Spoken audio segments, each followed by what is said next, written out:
Well, now it's time to catch up with Goose. Well, he's not actually here, Darren, but keep laughing because Goose has found a comedian with a show all about games.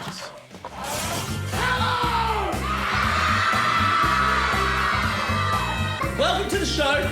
Pleasure to meet you. But it's actually focused on all games, not just video. We wanted to spread it right through everything, every kind of game that we could do. Who loves Minecraft?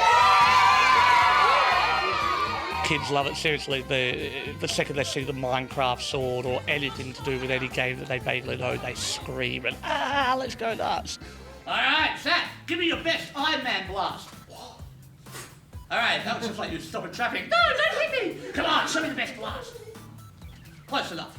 Nintendo was a big influence with me, particularly games like Duck Hunt, as you would have seen in the show. Shoot those ducks! Shoot those ducks! Shoot the ducks! So I had to think about the games that I knew, whether or not they were video game or not. We wanted to make sure every kid got to do something in our show. Kneel before me. Never! Then you're going down. Bring it on, little boy! So plenty of comedians tell stories about movies and books and pop culture. Why don't you think anyone's done one about video games yet? Because it's such a subculture. All comedians entertain adults. Not as many adults play games at this point. In a couple of generations, every adult will have played games. That's why at the beginning of the show I do the test on who recognises the Mario block and see how many parents recognise it. Children, this is life. The wonderful thing about my audience is they keep growing up, but the age stays the same. And even when they grow up and move on, there's always a new generation of children ready to shoot Nerf guns.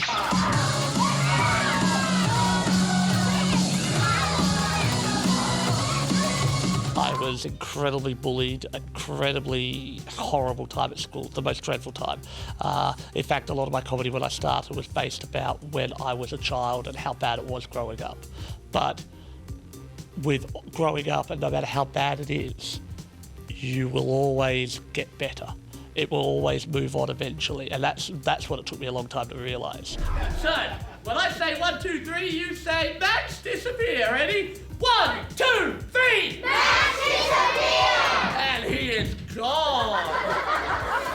He is out of here. What sort of advice would you have to any spawnlings out there who want to try their hand at being a stand-up comedian? Start early, start strong, and when your friends and parents and everyone says, hey, you're really funny, you should be a comedian, don't listen to them.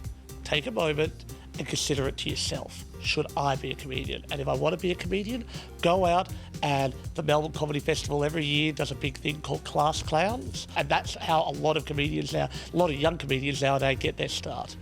Give yourself a round of applause. Thank you.